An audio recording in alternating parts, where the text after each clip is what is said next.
Sa ilalim ng Mamay Productions, ang pelikulang Kapatiran ay handang magbahagi ng isang kwentong may lalim at makabuluhang mensahe na tatago sa puso ng bawat komunidad. Pinangungunahan ito ni na dating Oriental Mindoro Vice Governor EJ Falcon kasama ang mga batigang aktor at aktres na sina Cheryl Cruz at Bembol Rocco. Sa halip na katakutan, layo ng pelikula na maging isang eye-opener at educational tool. Bibigyan din ito ang mga positibong aspeto sa pagsali sa samahan gaya ng pagbuo ng disiplina, leadership training at tunay na diwa ng pagtutulungan at pagkakaisa. Kasabay nito buong tapang ngunit may pagmamahal na tatalakayin ang mga hamon gaya ng hazing at peer pressure upang masiguro ang kaligtasan at kinabukasan ng mga mag-aaral.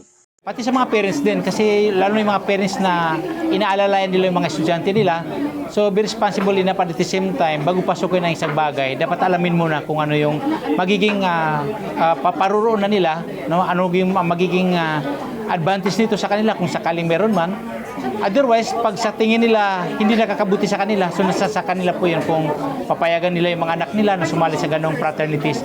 Laking sila sabi, kaya po nabuo ang mga movie na to para advocacy film po to, para makapaghatid po ng magandang mensahe sa lahat po ng mga pangyayari. So, it is an advocacy film, inspiring movie, lahat po. Yun po ang tinututukan natin ngayon.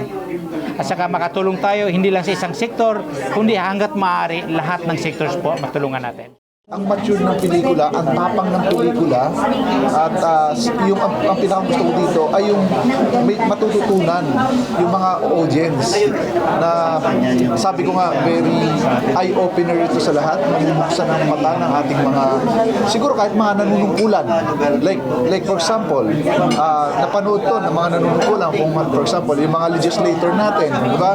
Pag nakita nila yung pelikula, oops, ito, alam ko namang may mga ginagawa sila, pero malaking tulong ito na mabuksan yung mga mata pa nila na ito yung nangyayari.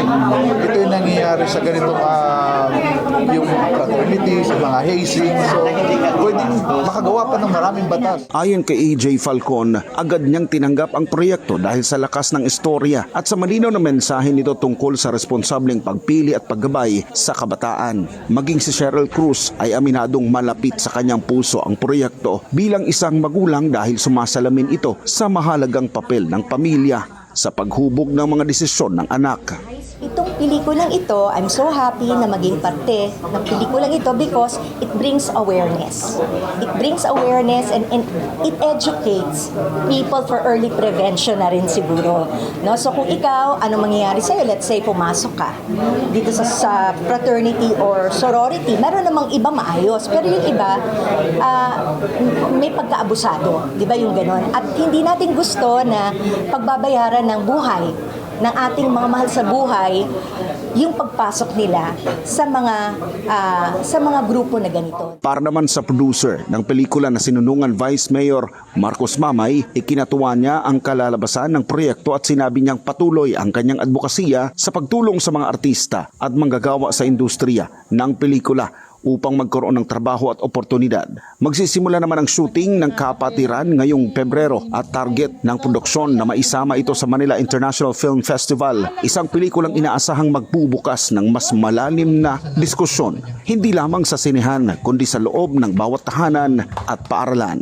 Plano namin ipasok ito sa Manila International Film Festival sa LA. Apo. So, we are expecting na maganda yung kahinatnan, no? Ng movie na to. Para sa Diyos at sa Pilipinas, kumahal, nag-uulat Paul Montebon, SMNI News.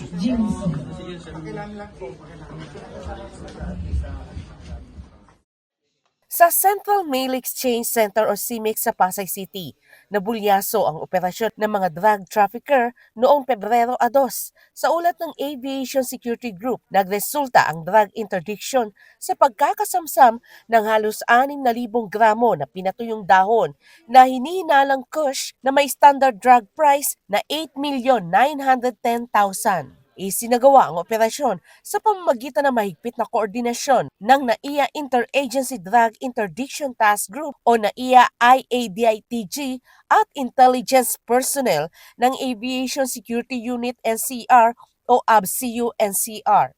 Nabatid na ang mga nasabat na parcel ay nagmula sa mga dayuhang shipper sa United States at Thailand. Nakatakda sana itong ipadala sa mga consignee sa Luzon, Visayas at Mindanao, partikular na sa Biñan, Laguna, Cebu at Davao. Natuklasan ang mga kontrabando sa pamamagitan ng cargo X-ray screening at manual inspection ng Bureau of Customs na sinundan ng K9 paneling ng PIDEA. Agad namang isinuko ang mga nasamsam na droga sa PIDEA National Office para sa kaukulang dokumentasyon at investigasyon. Ayon kay PNP Aviation Security Group Director Police Brigadier General Junicio Bartolome Jr., patunay ang operasyon sa bisa ng intelligence-driven interdiction at matibay na ugnayan ng iba't ibang ahensya. Dagdag pa niya, patuloy na paiigtingin ng PNP ABSI Group at mga katuwang na ahensya ang seguridad sa mga paliparan at mail facility